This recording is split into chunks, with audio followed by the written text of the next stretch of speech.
এই জন্য আমার মা বোনদেরকে দৃষ্টি আকর্ষণ করে বলবো, অনেক মা বোনেরা রয়েছে সাংসারিক ঝামেলায়, ছেলে সন্তানের ঝামেলায়, সাংসারিক কাজের জন্য জোহরের নামাজ পড়ে আসরের টাইমে, আসরের নামাজ পড়ে সন্তান সূর্য যখন ডুবে যায় তখন ঠিক কি ঠিক না?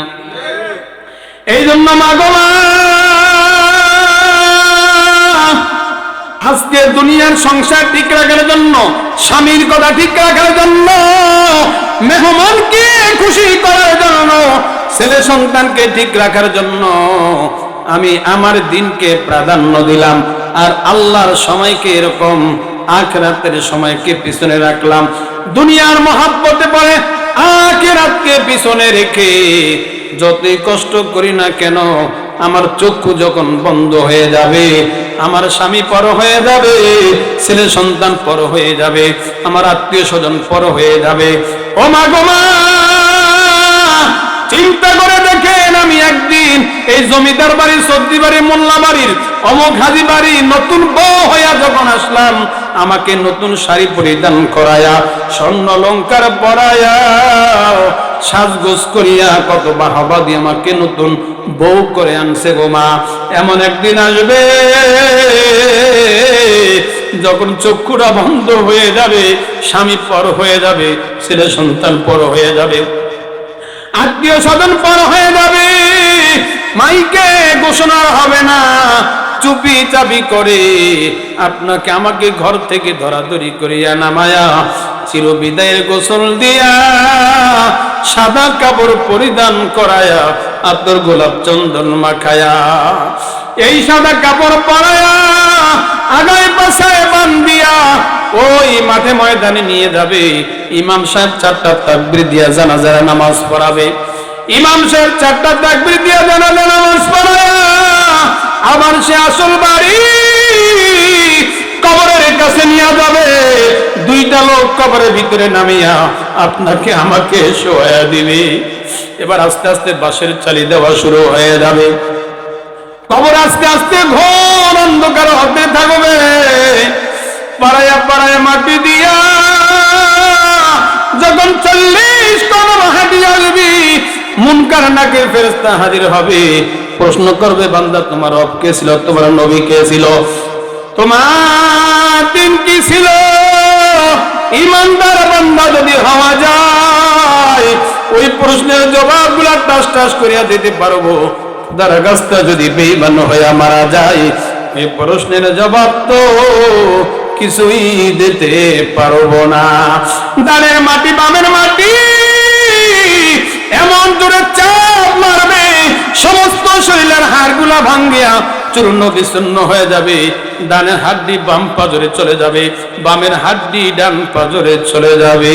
খবর বাড়ি হায়রে ভীষণ অন্ধকার, সাথী নাই রে বাতি নাই রে, অন্ধকার কবর বাড়ি হায়রে ভীষণ অন্ধকার,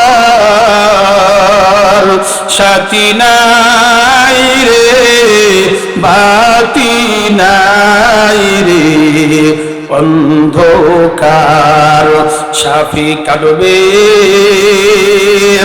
গুরুজো মারবে, হায় রে হায়, আগুন যা লাইয়া দিবে কলি যায়, আগুন যা লাইয়া দিবে কলি যায়।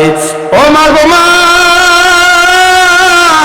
আজকে দীপ্ত শপথ গ্রহণ করব, আমার স্বামী বেজার হয় হোক, ছেলে সন্তান বেজার হয় হোক, আত্মীয় স্বজন বেজার হয় হোক, আমার কোনো কিছু আসে যায় না।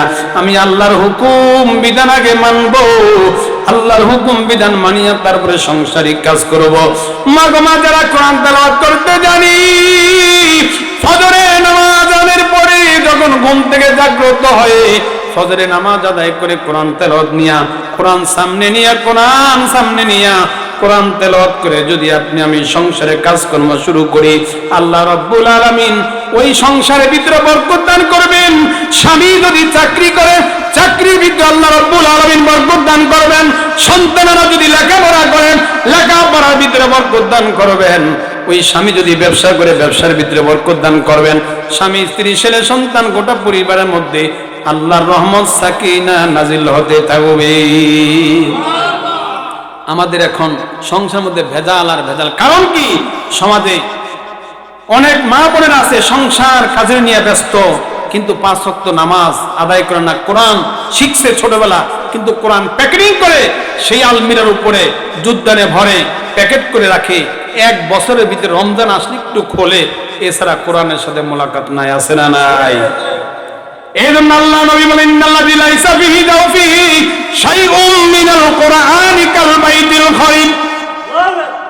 বলে যে অন্তরের মধ্যে কোরআনের শিক্ষা নাই, যে অন্তরের মধ্যে কোরআনের শিক্ষা নাই, ওই অন্তরটা হলো বিরান ঘরের মতো।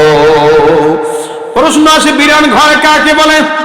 আমাদের বাড়ির ভিতরে আশেপাশে দেখি কিছু বাংলা ঘর পড়ে থাকি। কোন এক সময় আমার বাপ দাদারা বসবাস করেছে, বলে এই ঘরের মধ্যে এখন পুরানো ঘর কেউ থাকে না। বাংলা ঘর আছে, এখন ঢাকার শহরে বাড়ি করছে, লালমন শহরে বাড়ি করছে, ভোলা জেলার ভিতরে বাড়ি করছে।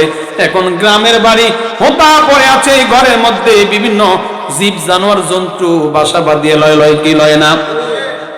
এইটাকে বলে বিরান ঘর। যে এই ঘরের মধ্যে কোনো মানুষ বসবাস করে না, ওই বিরান ঘরের মধ্যে শয়তান, জিন, ভূত পেতনি আশ্রয় করিয়া লয়, জীব জানোয়ার আশ্রয় করিয়া লয়। কারণ কি? ওই ঘরের মধ্যে কোনো মানুষ থাকে না, ওই ঘরের মধ্যে কোনো বরকত নাই। কারণ কি?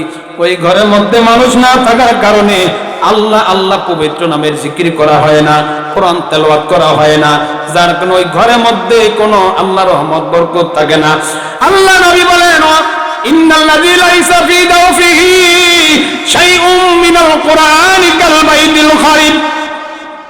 যে অন্তরের মধ্যে দিকদ্রুপ কোরআনের শিক্ষা নাই, কোরআনের আমল নাই, ওই অন্তরটাও হলো বিরান ঘরের মতো।